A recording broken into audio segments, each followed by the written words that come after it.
Good morning, all the students.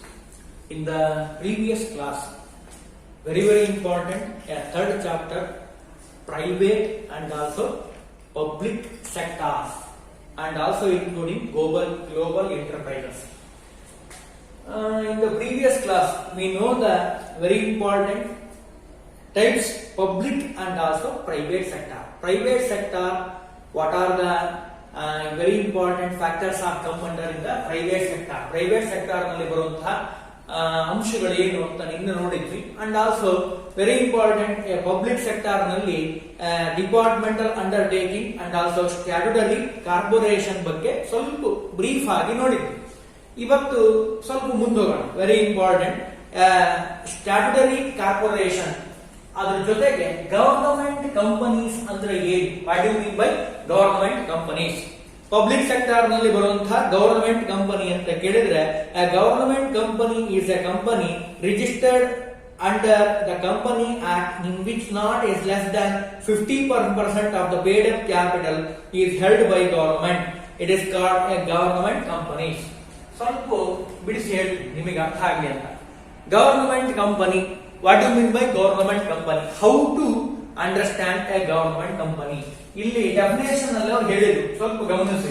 More than 51% of the shares, total percentage of the shares, 100% share ನಲ್ಲಿ 51% of the shares held or holding by a government company. Company government ಹಿಡಿದಿಟ್ಕೊಂಡಿದ್ರೆ ಅದಕ್ಕೆ ನಾವೇನ್ ಕರಿತೀವಿ, government company. ಇನ್ನು ಉಳಿದಿರುವಂತಹ 49% ಇದೆಲ್ಲ ಅದು private ಹಿಡ್ಕೊಂಡಿರುತ್ತೆ. ಸಾಮಾನ್ಯವಾಗಿ ನನ್ನ ಗಮನಕ್ಕೆ ಬಂದಿರೋ ಪ್ರಕಾರ ಅದಕ್ಕೆ ಹೋಲ್ಡಿಂಗ್ ಕಂಪನಿ ಅಂತ ಇವ್ರಿಗೆ ಕರೀತಾರೆ, ಇವರಿಗೆ ಸಬ್ಸಿಡರಿ ಕಂಪನಿ ಅಂತ ಕರೀತಾರೆ. ಇದಿರಲಿ, ನಮಗೆ ಬೇಕಾಗಿರೋದೇನು, how to understand what you mean by a government company ಅಂತ ಕೇಳಿದ್ರೆ, more than 51% of the shares, more than 51% of the shares holding by a company. Which company, ಯಾವ ಕಂಪನಿ ಬೇಕಾದ್ರೂ ಆಗಿರುತ್ತೆ, ಗವರ್ಮೆಂಟ್ ಕಂಪನಿ, ಅದಕ್ಕೆ ನಾವೇನ್ ಕರಿತೀವಿ, government. Government it includes a central and state. Very important. 51% of the share central government or state government, ಯಾರು ಬೇಕಾದ್ರೂ ಆಗಿರ್ಬೋದು, hold ಮಾಡಿದ್ದಾರೆ ಅಂತ ಕೇಳಿದ್ರೆ ಅದಕ್ಕೆ ನಾವು government sector, public government company ಅಂತ ಕರಿತೀವಿ. More than 51% of paid up capital, very important, paid up capital more than 51%, ಅಂದ್ರೆ 51% ಕ್ಯಾಪಿಟಲ್, ಪೇಡ್ ಅಪ್ ಕ್ಯಾಪಿಟಲ್ ಅನ್ನ ಯಾವ ಗವರ್ನಮೆಂಟ್ ಕಂಪನಿ ಹೊಂದಿದೆನೋ ಅದಕ್ಕೆ ನಾವು ಏನ್ ಕರಿತೀವಿ, government sector. Government public sector, government public company ಅಂತ ಹೇಳ್ತೀವಿ. ಅದು ಸೆಂಟ್ರಲ್ ಆಗಿರ್ಬೋದು, ಸ್ಟೇಟ್ ಆಗಿರ್ಬೋದು. ಫಾರ್ ಎಕ್ಸಾಂಪಲ್ ನಾನು ಈಗ ಹೇಳಿದ ಹಾಗೆ ಗವರ್ನಮೆಂಟ್ ಕಂಪನಿಗೆ ಬೆಸ್ಟ್ ಎಕ್ಸಾಂಪಲ್ ಕೇಳೋದಾದ್ರೆ BHEL ಅಂತ ಇದೆ, ಭಾರತ್ ಎಲೆಕ್ಟ್ರಾನಿಕ್ ಲಿಮಿಟೆಡ್ ಅಂತ ಕರಿತೀವಿ. SBI ಇದೆ, ಸ್ಟೇಟ್ ಬ್ಯಾಂಕ್ ಆಫ್ ಇಂಡಿಯಾ, ನೀವು ಕೇಳಿದ್ದೀರಿ ಅಂತ ಅನ್ಕೊಂತೀರಿ. State Bank of India, it is a government public sector, public company. More than 51% of the share holding by central government. Central ಅಲ್ಲೂ ಇದೆ, ಸ್ಟೇಟ್ ನಲ್ಲೂ ಇದೆ. SBI, State Bank of India, State Bank of India ಹೆಸರೇ ಎಷ್ಟು ಚೆನ್ನಾಗಿ ಹೇಳ್ತಾರೆ ನೋಡ್ರಿ. ಇಂಡಿಯಾದಲ್ಲಿ ಫುಲ್ ನಾವು ಕಾಣ್ತೀವಿ. ಸ್ಟೇಟ್ ಬ್ಯಾಂಕ್ ಆಫ್ ಇಂಡಿಯಾ ಆಗಿರ್ಬೋದು, ONGC ಆಗಿರ್ಬೋದು, ಅಥವಾ BHEL ಆಗಿರ್ಬೋದು. These are all example of the government company, government sector. ಅರ್ಥ ಆಗ್ತಾ ಇದೆ ಅಂತ ಅನ್ಕೊಂತೀನಿ. ಗವರ್ನಮೆಂಟ್ ಕಂಪನಿ ಅಂತ ಕರಿಬೇಕು ಅಂದ್ರೆ more than 51% of the shares holding by a company. Company hold ಮಾಡಿದ್ರೆ 51% ಗಿಂತ ಜಾಸ್ತಿ, it is called A government sector. Paid up capital, share ಅಂತ ಅನ್ಕೂಡ್ಲೆ ಕಾರ್ಡ್ ಅಪ್ ಅಲ್ಲ, ರಿಸರ್ವ್ ಶೇರ್ ಕ್ಯಾಪಿಟಲ್ ಅಂತಲ್ಲ, ನಾವ್ ಹೇಳ್ತಾ ಇರೋದು final paid up capital. Paid up shares ಏನಿದೆ ಅಲ್ಲ, ಇಲ್ಲಿ ಡೆಫಿನೇಷನ್ ಅಲ್ಲಿ ಅದನ್ನೇ ಹೇಳ್ತಾ ಇದ್ದಾರೆ ಅವರು. ಅಂದ್ರೆ in which not less than 50% of the paid up capital held by a government. State ಆಗಿರ್ಬೋದು, ಸೆಂಟ್ರಲ್ ಗವರ್ನಮೆಂಟ್ ಆಗಿರ್ಬೋದು, ಅದಕ್ಕೆ ನಾವೇನ್ ಕರಿತೀವಿ, ಗವರ್ನಮೆಂಟ್ ಕಂಪನಿ ಅಂತ ಕರಿತೀವಿ. ನಾನು ಈಗ ಹೇಳಿದಾಗೆ for example SBI, State Bank of India ಆಗಿರ್ಬೋದು, ONGC ಆಗಿರ್ಬೋದು, ಅಥವಾ BHEL ಆಗಿರ್ಬೋದು. These are all very example, truth example. ಸತ್ಯವಾಗಿ ನಾವು ಈಗ ನೋಡಬಹುದು, State Bank of India holding by more than 51% of the share ಅಂತ ಹೇಳ್ತೀವಿ. ಅಂದ್ರೆ ನಮ್ಮ ಗಮನಕ್ಕೆ ಬಂದಿರೋ ಪ್ರಕಾರ ಗವರ್ನಮೆಂಟ್ ಕಂಪನಿ ಅಂದ್ರೆ ಏನು ಅಂತ ಗೊತ್ತಾಯ್ತು. ಸ್ವಲ್ಪ ಮುಂದೋಗೋಣ. Merits of the government company, what are the advantages?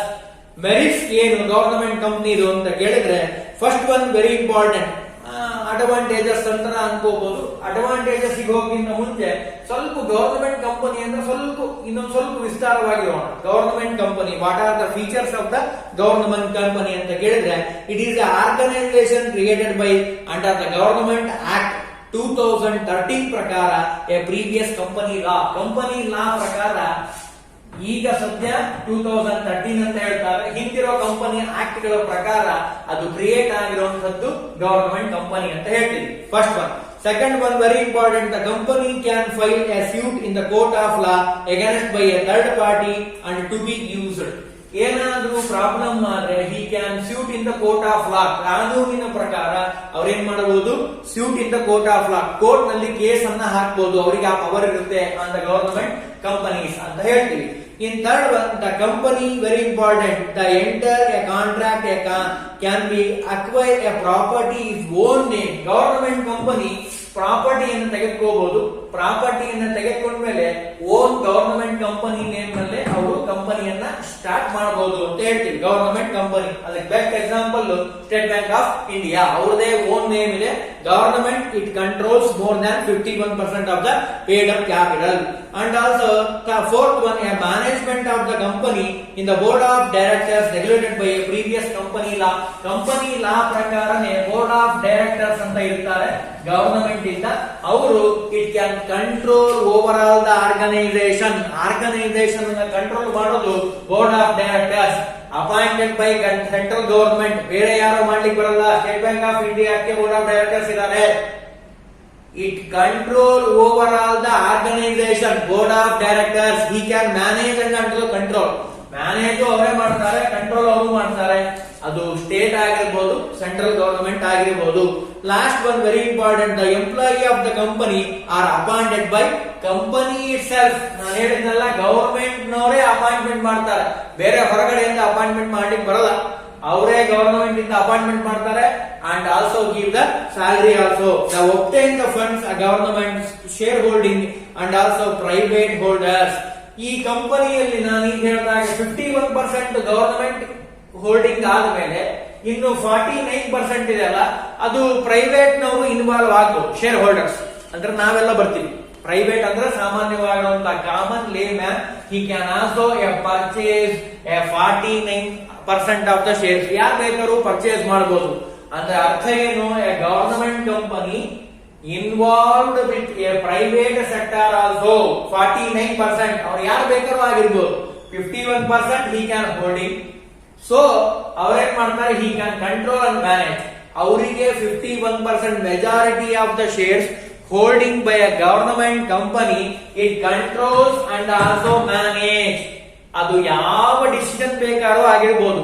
Production, sales and also marketing, HR, human resource ಆಗಿರ್ಬೋದು, accounting, auditing, whichever may be, he can take a decision within the government on the basis of board of directors.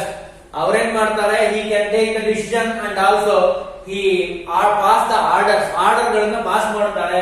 49% ಏನಿದೆಲ್ಲ more than shares, ಅದನ್ನ private ನವರಿಗೂ ಕೊಡ್ತಾರೆ. It also a permitted to raise a funds from the capital market. Capital market ನಲ್ಲಿ stock exchange ಅಂತ ಇದೆ, ನೀವು ಕೇಳಿದ್ದೀರಿ ಅಂತ ಅನ್ಕೊಂತೇನೆ. Very important, stock exchange. Stock exchange ನ ಉದ್ದೇಶ ಏನು? ಸೆಕ್ಯೂರಿಟಿಯನ್ನ ಅಂದ್ರೆ ಶೇರ್ಸ್ ಅನ್ನ ವಿ ಕ್ಯಾನ್ ಸೆಲ್ ಇಟ್. ಅದಕ್ಕೆ ನಮ್ಮ ಇಂಡಿಯನ್ ಗವರ್ನಮೆಂಟ್ ನಲ್ಲಿ ನಾವು ಬಹಳ ಚೆನ್ನಾಗಿ ಹೇಳ್ತೀವಿ, ಸೆಬಿ ಅಂತ ಇದೆ, security exchange board of India. It is a one autonomous body in the government, central government. Security stock exchange ಅಂತ ಕರಿತೀವಿ. Security exchange board of India. Security or stock or share, common synonymous, ಒಂದೇ name ಅಂತ ಹೇಳ್ತೀವಿ. ಅಂದ್ರೆ ಸೆಕ್ಯೂರಿಟಿಯನ್ನ ಅಥವಾ stock ಅನ್ನ, share ಅನ್ನ you can purchase and also shares. Shares ನಲ್ಲಿ ನಮ್ಮ ಗಮನಕ್ಕೆ ಬಂದಿರೋ ಪ್ರಕಾರ ನಿಮ್ಮ ಅಕೌಂಟಿಂಗ್ ನಲ್ಲಿ ಬಹಳ ಚೆನ್ನಾಗಿ ಹೇಳಿರ್ತಾರೆ. ಪ್ರಿಫರೆನ್ಸ್ ಶೇರ್ ಆಗಿರ್ಬೋದು ಅಂಡ್ ಆಲ್ಸೋ ಈಕ್ವಿಟಿ ಶೇರ್ ಆಗಿರ್ಬೋದು, ರೆಡಿಮೇಬಲ್, ಇರ್ರಿಡೀಮೇಬಲ್ ಶೇರ್ಸ್, ಇವೆಲ್ಲ ಶೇರ್ಸ್ ನ ಟೈಪ್ಸ್ ಗಳಂತ ಹೇಳ್ತಾರೆ. ಈ ಶೇರ್ ಗಳನ್ನ you can sell and purchase. Purchase ಮಾಡಬಹುದು, ಸೆಲ್ ಮಾಡಬಹುದು. ಎಲ್ಲಿ? ಸ್ಟಾಕ್ ಎಕ್ಸ್ಚೇಂಜ್ ನಲ್ಲಿ security exchange board of India, Bombay stock exchange ಅಂತ ಇದೆ, ಅಂಡ್ ಆಲ್ಸೋ ನ್ಯಾಷನಲ್ NSE ಅಂತ ಕರೀತಾರೆ, ನ್ಯಾಷನಲ್ ಸ್ಟಾಕ್ ಎಕ್ಸ್ಚೇಂಜ್ ಅಂತ ಇದೆ. These are all come under in the central government autonomous body ಆಗಿರುವಂತದ್ದು security exchange board of India. ಅವ್ರ ಉದ್ದೇಶ ಏನು ಅಂದ್ರೆ he can control over all the capital market. Capital means stock market or share market. Sharekhan ಅಂತ ಇದೆ, ದಾವಣಗೆರೆಲ್ಲೇ ಇದೆ, ನೋಡಿದ್ದೀರಿ ಅಂತ ಅನ್ಕೊಂತೇನೆ. ಶೇರ್ ಖಾನ್ ಇದೆ. ಅದ್ರ ಉದ್ದೇಶ ಏನು ಅಂದ್ರೆ ಇದರ ಅಂಡರ್ ನಲ್ಲೇ ಕೆಲಸ ಮಾಡುವಂತದ್ದು, ಶೇರ್ ಗಳನ್ನ ಸೆಲ್ ಮಾಡ್ತಾರೆ ಅಂಡ್ ಪರ್ಚೇಸ್ ಮಾಡ್ತಾರೆ. ನನ್ನ ಗಮನಕ್ಕೆ ಬಂದಿರೋ ಪ್ರಕಾರ every Monday the shareholder he can purchase the shares and the Saturday he can sell the shares. ಅಂದ್ರೆ ಮಂಡೇ ಪರ್ಚೇಸ್ ಮಾಡ್ತಾರೆ, ಸೆಲ್ ಮಾಡುವಂತದ್ದು ಸಾಟರ್ಡೆ ಸೆಲ್ ಮಾಡ್ತಾರೆ. ಕಾಮನ್ ಮ್ಯಾನ್, ಸಾಮಾನ್ಯವಾಗಿ ನನ್ನ ಗಮನಕ್ಕೆ ಬಂದಿರೋ ಪ್ರಕಾರ every share holder he can buy a mammoth quantity of the shares. Not small, ಸ್ವಲ್ಪ ಶೇರ್ ಗಳನ್ನ ಬೈ ಮಾಡಲ್ಲ. ಸಾಮಾನ್ಯ ಒಂದು ಪರ್ಚೇಸ್ ಮಾಡಿದ ಅಂದ್ರೆ 100 ಪರ್ಚೇಸ್ ಆಫ್ ಶೇರ್ಸ್, 100 ಶೇರ್ಸ್ ಗಳನ್ನ ಪರ್ಚೇಸ್ ಮಾಡ್ತಾನೆ. ಅವನ ಉದ್ದೇಶ ಏನು? Earning the profit or dividend. ಕಂಪನಿಯವರು ಪ್ರಾಫಿಟ್ ತಗೊಂತಾರೆ, ಇನ್ನು ಡಿವಿಡೆಂಡ್ ಕೊಡ್ತಾರೆ, and also very important interest, ಚೆನ್ನಾಗಿರುವಂತ interest ಅವನಿಗೆ ಸಿಗುತ್ತೆ. ಅಂದ್ರೆ ಶೇರ್ ಅನ್ನ ನಾವು ಬೈ ಮಾಡೋ ಉದ್ದೇಶ ಏನು ಅಂದ್ರೆ ಹಿ ಅರ್ನಿಂಗ್ ದ ಡಿವಿಡೆಂಡ್. 6 months ಗೆ interim dividend and also final dividend, ಒಂದು ವರ್ಷಕ್ಕೆ ಡಿವಿಡೆಂಡ್ ಅನ್ನ ಕೊಡ್ತಾರೆ.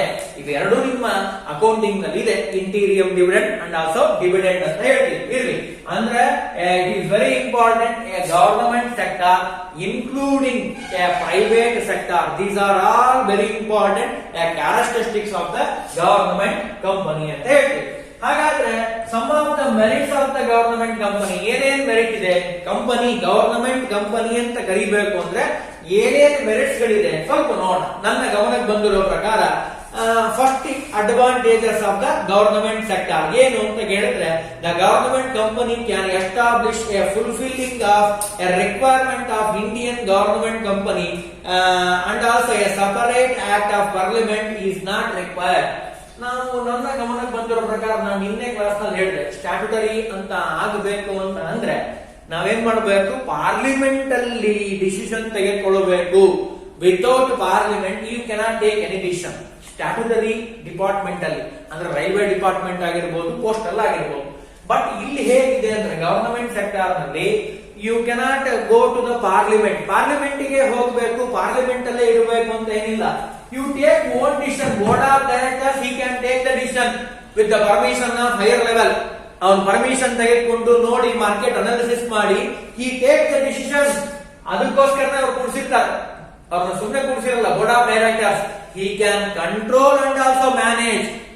ಯಾವಾಗ ಕಂಟ್ರೋಲ್ ಮಾಡ್ತಾರೆ, ನೆಗೆಟಿವ್ ವೇ ನಲ್ಲಿ ಹೋಗ್ತಾ ಇದೆ ಅಂದ್ರೆ he can control, ಇಲ್ಲ ಅಂದ್ರೆ he can manage. ಯಾವಾಗ್ಲೂ ಮ್ಯಾನೇಜ್ಮೆಂಟ್ ಮಾಡ್ತಾ ಇರ್ತಾರೆ.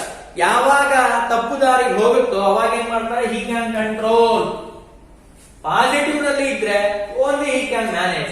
When it goes a negative way, negative thoughts ಬಂದಿದೆ ಅಂತಂದ್ರೆ he can control. Board of directors ಅದನ್ನ ಇಲ್ಲಿ ಹೇಳ್ತಾರೆ. First advantages of the government company, state or central government. Second one, it is a separate legal entity apart from the government.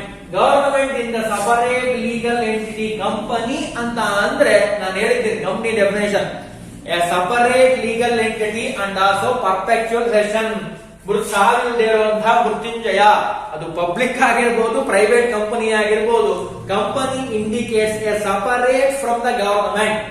SBI, State Bank of India, separate name, separate common seal.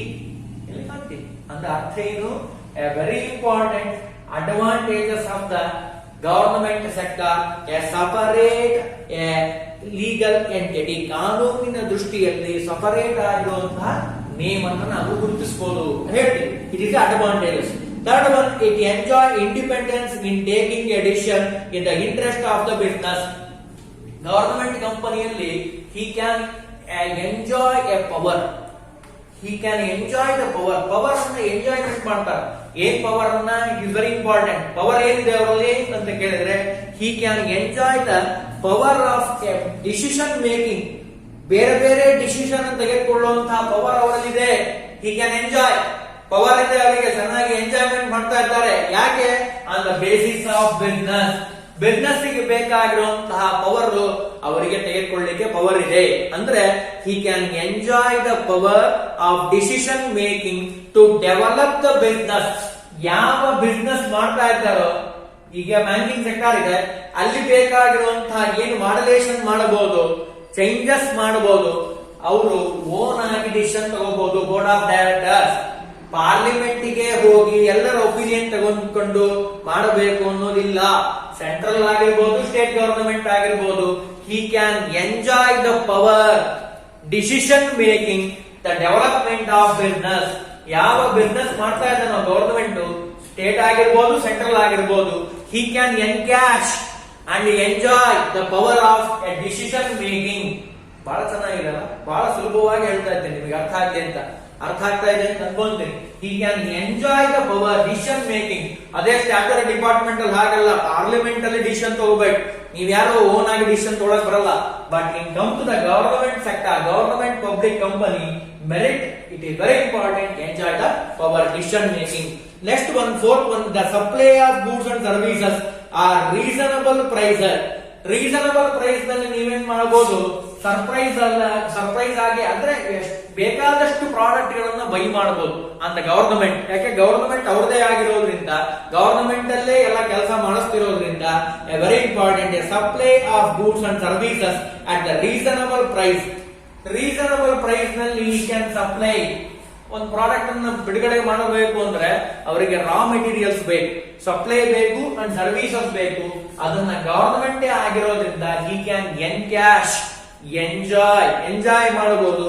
And also unhealthy business practice, ಯಾವುದೇ unhealthy ಆಗಿರುವಂತಹ practice, business practice ಅನ್ನ ಕರ್ಬು ಮಾಡಿ, cut ಮಾಡುವಂತಹ ಎಲ್ಲಾ ಅವಕಾಶಗಳು ಅವರಲ್ಲಿ ಇರೋದ್ರಿಂದ it can enjoy the merits of government company ಅಂತ ಹೇಳ್ತೀವಿ. These are very important, government company merits. ನನ್ನ ಗಮನಕ್ಕೆ ಬಂದಿರೋ ಪ್ರಕಾರ ಕೆಲವೊಂದು ಲಿಮಿಟೇಷನ್ಸ್ ಗಳು ಇದೆ ಅಂತ ಹೇಳ್ತೀವಿ. ಎಲ್ಲಿ? Government company. ಫಸ್ಟ್ ಲಿಮಿಟೇಷನ್ ಏನು ಅಂತ ಕೇಳಿದ್ರೆ, company which a fully owned by government, ಅಂದ್ರೆ not a how much relevance.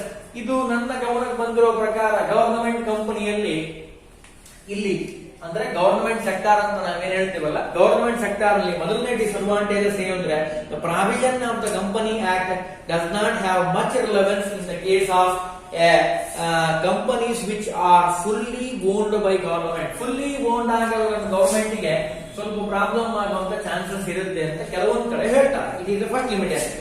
Second one, it is not answerable directly to the parliament and also a constitutional responsibility. ಅಂದ್ರೆ parliament ಅಲ್ಲಿ ಇವು decision ತೆಗೆದುಕೊಳ್ಳದೆ ಹಾಗೆ own ಆಗಿ ಡಿಸಿಷನ್ ತಗೊಂಡಿರೋದ್ರಿಂದ direct ಆಗಿ parliament ಅಲ್ಲಿ ನೀವು ಮಾತಾಡಕ್ ಬರಲ್ಲ. It is a limitation of the government company.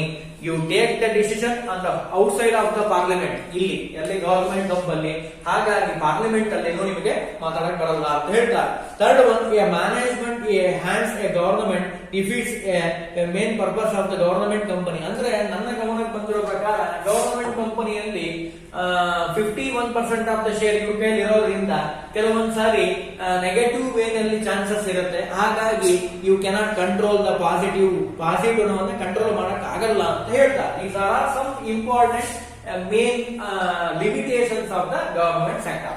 In come to the changing role of a public sector, ಏನೇನ್ ಬದಲಾಗಿದೆ ಪಬ್ಲಿಕ್ ಸೆಕ್ಟರ್ ನಲ್ಲಿ? come under a nowadays modern days some of the factors are changing the role of public sector. ಏನೇನ್ ಬದಲಾಗಿದೆ ಅಂತ ಹೇಳಿದ್ರೆ, first one, development of infrastructure ಬದಲಾಗಿದೆ.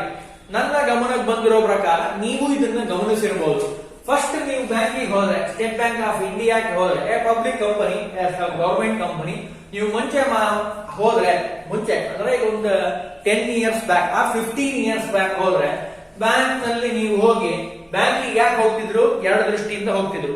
ಒಂದು, fund ಅನ್ನ ಕಲೆಕ್ಟ್ ಮಾಡ್ಕೊಳ್ಳೋಕೋಸ್ಕರವಾಗಿ, ಅಂದ್ರೆ ನೀವು ದುಡ್ಡು ಇಟ್ಟಿರ್ತಿರಲ್ಲ ಬ್ಯಾಂಕ್ ಅಲ್ಲಿ, ಅದನ್ನ ತೆಗೆದುಕೊಳ್ಳೋಕೋಸ್ಕರವಾಗಿ ಬ್ಯಾಂಕಿಗೆ ಹೋಗ್ತಿದ್ರು. ಅಥವಾ ಬ್ಯಾಂಕ್ ನಲ್ಲಿ you can save the money, ಹಣವನ್ನ ಇಡ್ಲಿಕ್ಕೆ ಹೋಗ್ತಿದ್ರು. 15 years back. But ಇನ್ಫ್ರಾಸ್ಟ್ರಕ್ಚರ್ ಇವತ್ತು ಹೇಗೆ ಬದಲಾಗಿದೆ ಅಂದ್ರೆ, you cannot go to the bank, ಬ್ಯಾಂಕಿಗೆ ಹೋಗೋ ಅವಶ್ಯಕತೆನೇ ಇಲ್ಲ. You using a mobile use ಮಾಡಿ, ಮೊಬೈಲ್ ಅನ್ನ ಯೂಸ್ ಮಾಡಿ ನೀವೇನ್ ಮಾಡಬಹುದು, ಇನ್ಫ್ರಾಸ್ಟ್ರಕ್ಚರ್ ಬದಲಾಗಿದೆ, ಕಂಪ್ಯೂಟರ್ ಇದೆ. ಮುಂಚೆ ಎಲ್ಲ manually he can writing a things, manual ಆಗಿ ಮಾಡ್ತಿದ್ರು, ಈಗೆಲ್ಲ ಕಂಪ್ಯೂಟರ್ ಬಂದಿದೆ. ಇನ್ಫ್ರಾಸ್ಟ್ರಕ್ಚರ್ ಇಸ್ ಚೇಂಜ್, AC ರೂಮ್ಗಳು ಬಂದಿದೆ. ಅಂದ್ರೆ ಮನುಷ್ಯನಲ್ಲಿರುವಂತಹ ಗವರ್ನಮೆಂಟ್ ಹೇಗೆ ಬದಲಾವಣೆ ಆಗ್ತಾ ಇದೆ ಅಂತ ಹೇಳ್ತಾ ಇದ್ದೀನಿ. Development, importance of the development infrastructure facility to such a transportation and communication facility. ಅಂದ್ರೆ ಡೆವಲಪ್ಮೆಂಟ್ ಇನ್ಫ್ರಾಸ್ಟ್ರಕ್ಚರ್ ಹೇಗಿದೆ, ಎರಡು ರೀತಿ ಬದಲಾಗಿದೆ. ಫಸ್ಟ್ ಒನ್, ನಾವೇನ್ ಮಾಡ್ತಿದ್ವಿ, ಬ್ಯಾಂಕಿಗೆ ಎದಕ್ಕೆ ಹೋಗ್ತಿದ್ವಿ, ಹಣವನ್ನ ಇಡ್ಲಿಕ್ಕೆ ಹೋಗ್ತಿದ್ವಿ, ಫಂಡ್ ಅನ್ನ ಸೇವ್ ಮಾಡ್ಲಿಕ್ಕೆ. And also very important, receive the money from the bank. Cash in hand, cash at bank ಎರಡೂ ಇದೆ ನಿಮ್ಮ ಅಕೌಂಟಿಂಗ್ ನಲ್ಲಿ. ಕ್ಯಾಶ್ ಇನ್ ಹ್ಯಾಂಡ್, ನಮ್ಮ ಕೈಯಲ್ಲಿರುವಂತಹ ಹಣವನ್ನ ನಾವು ಬ್ಯಾಂಕಿಗೆ ಕಟ್ತೀವಿ. Cash at bank, cash in hand ಬೇರೆ, ಕ್ಯಾಶ್ ಅಟ್ ಬ್ಯಾಂಕ್ ಬೇರೆ, ಹೌದಾ? ಆ ರೀತಿ communication it is very important. ಈಗ ಏನಾಗಿದೆ, ಬ್ಯಾಂಕಿಗೆ ಹೋಗ್ಬೇಕು ಅಂತೇನಿಲ್ಲ, you receive the money from ATM also. All time money, ಯಾವಾಗ ಬೇಕಾದ್ರೂ 24/7 you can enjoy the cash from your account on the basis of ATM. ATM ನಿಂದ ನೀವೇನ್ ಮಾಡಬಹುದು, you can enjoy the money at any time, any place. ATM ಇದೆ ಅಂದ್ರೆ, ನಿಮ್ card ನಿಮ್ಮ ಹತ್ರ ಇತ್ತು ಅಂದ್ರೆ, ಕ್ರೆಡಿಟ್ ಕಾರ್ಡ್ ಅಥವಾ ಡೆಬಿಟ್ ಕಾರ್ಡ್ ನಿಮ್ಮಲ್ಲಿ ಇದ್ರೆ, you can enjoy the money. ATM ದುಡ್ಡನ್ನ ಕಟ್ಟಬಹುದು ಅಂಡ್ ಆಲ್ಸೋ ಬಿಡಿಸ್ಕೊಳ್ಳಬಹುದು. ಅಂದ್ರೆ it is changing the transportation. ಮುಂಚೆ ಏನ್ ಮಾಡ್ತಿದ್ರು, ಬ್ಯಾಂಕಿಗೆ ಹೋಗಿ ಮನಿಯನ್ನ ಕಟ್ಟಿ ಬ್ಯಾಂಕ್ನವರೇ ದೊಡ್ಡ ದೊಡ್ಡ ಬ್ಯಾಂಕ್ ಇಂದ ಡಂಪ್ ಮಾಡಿ ಅಮೌಂಟ್ ಅನ್ನ ಬ್ಯಾಂಕಿಗೆ ಕಟ್ತಿದ್ರು, ಬ್ಯಾಂಕ್ ಇಂದ ATM ಗೆ ಹಾಕ್ತಿದ್ರು. ಈಗ ಏನಾಗಿದೆ, direct go to the ATM ಹೋಗ್ಬಿಟ್ರೆ ಸಾಕು. ಈಗ ಇನ್ನೂ ಇನ್ಫ್ರಾಸ್ಟ್ರಕ್ಚರ್ ಬದಲಾಗಿದೆ, ATM ಗೆ ಹೋಗೋ ಅವಶ್ಯಕತೆ ಇಲ್ಲ. ನಿಮ್ ಮನೆಯಲ್ಲಿರುವಂತಹ ಮೊಬೈಲ್ ನಲ್ಲಿ ಪೇಟಿಎಂ ಅಂತ ಇದೆ, you can using a Paytm. ಅದರ ಪ್ರಕಾರ ನೀವೇನ್ ಮಾಡಬಹುದು, infrastructure you can changing the infrastructure. Communication method ಬದಲಾಗಿದೆ. 15 ವರ್ಷದಲ್ಲಿ ಏನಾಗಿದೆ, directly you transfer mister X to Y account. X ನ ಅಕೌಂಟ್ ಇಂದ Y ಅಕೌಂಟ್ ಗೆ you can directly transfer the amount without go to the ATM and you without go to the bank. ಬ್ಯಾಂಕಿಗೆ ಹೋಗೋ ಅವಶ್ಯಕತೆ ಇಲ್ಲ, ಡೈರೆಕ್ಟ್ ಆಗಿ you can transfer the money X account to Y account, direct ಆಗಿ change ಮಾಡಬಹುದು. It is a modern infrastructure changing the government company. Government ಕಂಪನಿಯಲ್ಲಿ ಬದಲಾಗಿರುವಂತದ್ದು ಅಂತ ಹೇಳ್ತೀವಿ. In second one, regional basis ಅಂತ ಹೇಳ್ತೀವಿ. Second one, regional basis. A public sector industries were set up in the regions in lagging behind ಅಂತ ಹೇಳ್ತೀವಿ. ಅಂದ್ರೆ regional ಏನಿದೆಲ್ಲ ವೆರಿ ಇಂಪಾರ್ಟೆಂಟ್. ಅದು ವಿಲೇಜ್ ಆಗಿರ್ಬೋದು, ಅರ್ಬನ್ ಆಗಿರ್ಬೋದು, ರೂರಲ್ ಆಗಿರ್ಬೋದು, ಎಲ್ಲ ಕಡೆ ನಾವು ಬದಲಾವಣೆಯನ್ನ ಗಮನಿಸ್ತಾ ಇದ್ದೀವಿ. ಎಲ್ಲಾ ಕಡೆ ಸೆಕ್ಟಾರ್ಗಳನ್ನು ಇನ್ಸ್ಟಾಲೇಷನ್ ಮಾಡಿದ್ದಾರೆ, ಪ್ಲಾಂಟ್ ಅಂಡ್ ಮಷಿನರಿ ಎಲ್ಲಾ ಕಡೆ ಇದೆ. ಇದು ನಮ್ಮ ಗ್ಲೋಬಲ್ ಆಗಿ ಬದಲಾಗಿರುವಂತದ್ದು, changing the government, public sector. Third one, economic scale. It is also very important. Economic scale ನಲ್ಲಿ a large scale of industry like electrical power plant ಆಗಿರ್ಬೋದು, ಅಂಡ್ ಆಲ್ಸೋ ನ್ಯಾಚುರಲ್ ಗ್ಯಾಸ್ ಆಗಿರ್ಬೋದು, ಪೆಟ್ರೋಲಿಯಂ ಆಗಿರ್ಬೋದು. A public sector advantages of economic scale ಅಂತ ಹೇಳ್ತೀವಿ. Government ಗೆ income ಬರುವಂತದ್ದು ಎಲ್ಲಿ ಅಂದ್ರೆ KEB, ಕರ್ನಾಟಕ ಎಲೆಕ್ಟ್ರಿಸಿಟಿ ಬೋರ್ಡ್ ಅಂತ ಏನ ಹೇಳ್ತೀವಲ್ಲ, ಉದಾಹರಣೆಗೆ ನಾನು ಹೇಳ್ತಾ ಇರೋದು ಪವರ್ ಜನರೇಷನ್ ಏನಿದೆಯಲ್ಲ, it is very important. Economic growth of the government. Economic growth ಆಗ್ಲಿಕ್ಕೆ ಪವರ್ ಸಪ್ಲೈ ಏನಿದೆಯಲ್ಲ, ಅದು ಬಹಳ ಚೆನ್ನಾಗಿ ಇನ್ಕಮ್ ಬರುತ್ತೆ ಗವರ್ನಮೆಂಟ್ ಗೆ. ಪವರ್ ಸಪ್ಲೈ ಮಾಡೋದ್ರಿಂದ ಎಲ್ರಿಗೂ ಬೇಕು ಪವರ್. ವಿತೌಟ್ ಪವರ್ ಇಲ್ಲದೆ we cannot live in the world. ಅದು ಮೊಬೈಲ್ ಉಪಯೋಗಿಸೋಕಾಗಿರ್ಬೋದು, ಕಂಪ್ಯೂಟರ್ ಆಗಿರ್ಬೋದು, ಅಥವಾ ಮನೆಯಲ್ಲೇ ಆಗಿರ್ಬೋದು, ಆಫೀಸ್ ನಲ್ಲಿ ಆಗಿರ್ಬೋದು. ಪವರ್ ಜನರೇಷನ್ ಅಥವಾ ಪ್ರೊಡಕ್ಷನ್ ಮಾಡೋದು ಆಗಿರ್ಬೋದು. ಅಂದ್ರೆ ಪ್ರೊಡಕ್ಷನ್ ಮಾಡಬೇಕಾದ್ರೆ very important economic scale. Petroleum ನನಗೆ ಹೇಳಿದ್ನಲ್ಲ, ಪೆಟ್ರೋಲಿಯಂ ಜನರೇಷನ್ ಆಗಬೇಕು ಅಂದ್ರೆ it is very important aspect of the government. Economic scale petroleum ಆಗಿರ್ಬೋದು, ನಾನೀಗ ಹೇಳಿದಾಗೆ ಪವರ್ ಟು ಪವರ್ ಎಲೆಕ್ಟ್ರಿಸಿಟಿ ಆಗಿರ್ಬೋದು, ಅಂಡ್ ಆಲ್ಸೋ ನ್ಯಾಚುರಲ್ ಗ್ಯಾಸ್ ಆಗಿರ್ಬೋದು. ನಾವೆಲ್ಲ ಗ್ಯಾಸ್ ಅನ್ನ ಯೂಸ್ ಮಾಡ್ತೀವಿ ಮನೆಯಲ್ಲಿ, ಹೌದಾ? ಅಡಿಗೆ ಮಾಡ್ಲಿಕ್ಕೆ, ಕುಕಿಂಗ್ ಮಾಡ್ಲಿಕ್ಕೆ ಯೂಸ್ ಮಾಡುವಂತದ್ದು. ನಮಗೆ ಗ್ಯಾಸ್ ಅನ್ನ ಸಪ್ಲೈ ಮಾಡೋದು ಗವರ್ನಮೆಂಟಿನ ಒಂದು ಒಳ್ಳೆ ಇನ್ಕಮ್ ಜನರೇಷನ್ ಆಗಿದೆ. It is the changing of public sector ಅಂತ ಹೇಳ್ತೀವಿ. And next one economic power. ನನ್ನ ಗಮನಕ್ಕೆ ಬಂದಿರೋ ಪ್ರಕಾರ economic power it is very very important of the government ಗೆ ಸಂಬಂಧಪಟ್ಟಿರುವಂತದ್ದು. ನಾನು ಮೊನ್ನೆ ಕ್ಲಾಸ್ ನಲ್ಲಿ ನಿಮಗೆ ಒಂದ್ಸರಿ ಪಾಠ ಮಾಡ್ಬೇಕಾದ್ರೆ ಹೇಳಿದ್ದೆ ಅಂತ ಅನ್ಕೊಂತೀನಿ. ವೆರಿ ಇಂಪಾರ್ಟೆಂಟ್ ಎಕನಾಮಿಕ್ ಪವರ್ ಅಂದ್ರೆ, ಎಕನಾಮಿಕ್ ಪವರ್ ಏನಿದೆ ಅಲ್ಲ, it influence the global changing. Important, check out a concentration of economic power. The public sector able to a large industry and in the income of the shared by a larger company of employee and workers. ಇಲ್ಲಿ ಏನಾಗುತ್ತೆ, large ಆಗಿರುವಂತಹ ಕಂಪನಿಗಳಿತ್ತು ಅಂದ್ರೆ he can enjoy the power of the economic power. Amount ಆಗಿರ್ಬೋದು, second power ಆಗಿರ್ಬೋದು, you can enjoy in the power. ಅಂದ್ರೆ large number of scale ಅನ್ನ income generation ಆಗಿದ್ರೆ you can manage the total amount of the government. Total ಗವರ್ನಮೆಂಟಿನ amount ಏನಿದೆಯಲ್ಲ, you can enjoy ಮಾಡ್ಲಿಕ್ಕೆ ಬರುತ್ತೆ. ನನ್ನ ಗಮನಕ್ಕೆ ಬಂದಿರೋ ಪ್ರಕಾರ ಟೋಟಲ್ ಅಮೌಂಟ್ 100% ಇದ್ರೆ he can share the profit ಅನ್ನ government company he can share the 100% ನಲ್ಲಿ 50% ಗವರ್ನಮೆಂಟ್ ಇಟ್ಕೊಂಡು 50% of the amount he can give the salary of the ವರ್ಕರ್ಗೆ ಸ್ಯಾಲರಿಯನ್ನ, ವೇಜಸ್ ಅನ್ನ ಕೊಡ್ಲಿಕ್ಕೆ ಬರುತ್ತೆ. It also develop economic power. ನೀವು ಸ್ಯಾಲರಿನ ಚೆನ್ನಾಗಿ ಕೊಡ್ಲಿಲ್ಲ ಅಂದ್ರೆ how can he buy the products? Market ನಲ್ಲಿ ಪ್ರಾಡಕ್ಟ್ ಅನ್ನ ಬೈ ಮಾಡಕ್ ಆಗೋದೇ ಇಲ್ಲ. ಕನ್ಸಂಪ್ಷನ್ ಪವರ್ ಏನಿದೆ ಅಲ್ಲ, compare to India, foreign companies, foreign ದೇಶಕ್ಕೆ ನೋಡಿದ್ರೆ compare to Indian human being consumption power is very less. ನಾವು ಕ್ಲಾತ್ ಅನ್ನ ನಾನು ಮೊದಲನೇ ಕ್ಲಾಸ್ ಅಲ್ಲಿ ಪಾಠ ಮಾಡಬೇಕಾದ್ರೆ ಹೇಳಿದ್ದೀನಿ, ನೆನಪಿದೆ ಅಂತ ಅನ್ಕೊಂತೀನಿ. ಕ್ಲಾತ್ ಅನ್ನ ಬೈ ಮಾಡುವಂತ ಸಂದರ್ಭ ಬಂದ್ರೆ ನಾವೇನ್ ಮಾಡ್ತೀವಿ, 1 ಇಯರ್ಗೆ 1-2 times we can buy the cloth ಅನ್ನ ನಾವು ಬೈ ಮಾಡೋದು ಹೇಗೆ, 1 ವರ್ಷದಲ್ಲಿ 2 ಟೈಮ್ಸ್ ನಾವು ಬೈ ಮಾಡ್ತೀವಿ. But America, go to the America, he or she wear the one shirt or 2 times, only 2 times. ಅವ್ರೇನ್ ಮಾಡ್ತಾರೆ, 1 ಶರ್ಟ್ ಅನ್ನ, 1 ಕ್ಲಾತ್ ಅನ್ನ he or she can using 1 time or 2 times use ಮಾಡ್ತಾರೆ, ಆಮೇಲೆ ಬಿಟ್ಬಿಡ್ತಾರೆ. ಅಂದ್ರೆ consumption power is very high. ಯಾಕೆ? Economic power, consumption power ಅವರಲ್ಲಿ ಚೆನ್ನಾಗಿದೆ. ನಮಗೂ ಚೆನ್ನಾಗಿ ಆಗಬೇಕು ಅಂದ್ರೆ ಗವರ್ನಮೆಂಟ್ ಏನಾಗಿದೆ, ಈಗೆಲ್ಲ ಚೇಂಜ್ ಆಗ್ತಾ ಇದೆ. He can enjoy in the economic power. Change ಮಾಡ್ತಾ ಇದ್ದಾರೆ, ಅದನ್ನ ನಾವಿಲ್ಲಿ ಕಾಣಬಹುದು.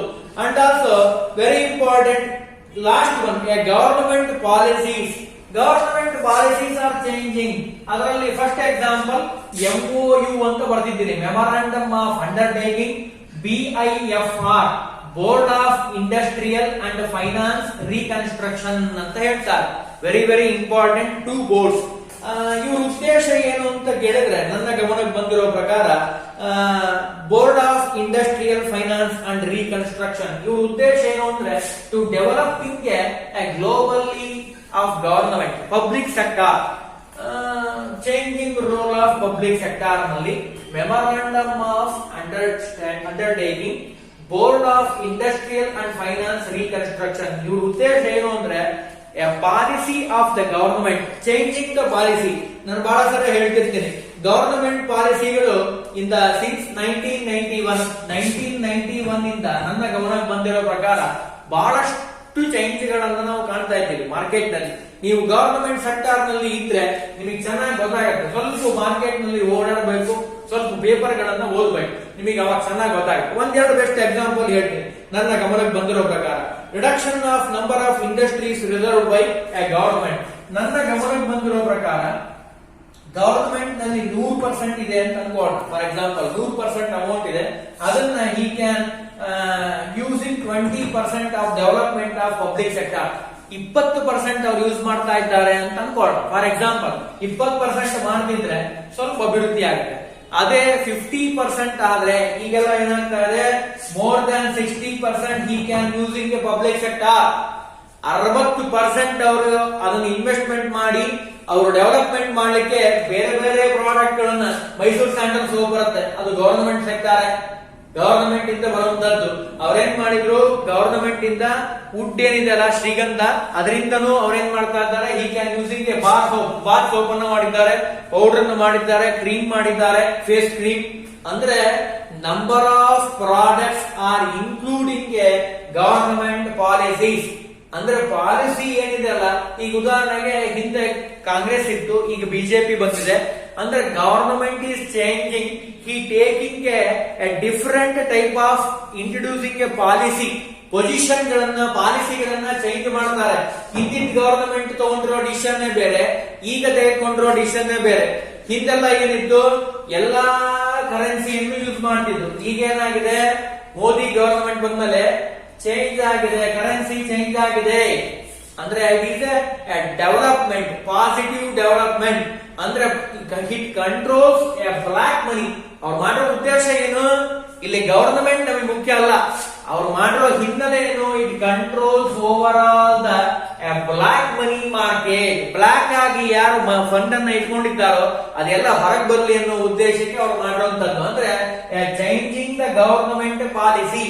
ಹಿಂದೆ ಇತ್ತು ಗವರ್ನಮೆಂಟ್, ಅವ್ರು ಮಾಡಿದ್ದನ್ನ ಬಿಟ್ಟು ಬೇರೆನೂ ಮಾಡಿದ್ದಾರೆ, ಅವ್ರು ಮಾಡಿದ್ದನ್ನು ಮುಂದುವರಿಸಿದ್ದಾರೆ. ಕೆಲವೊಂದು ಚೇಂಜ್ ಆಗುತ್ತೆ, ಕೆಲವೊಂದು ಹಾಗೆ ಇರುತ್ತೆ.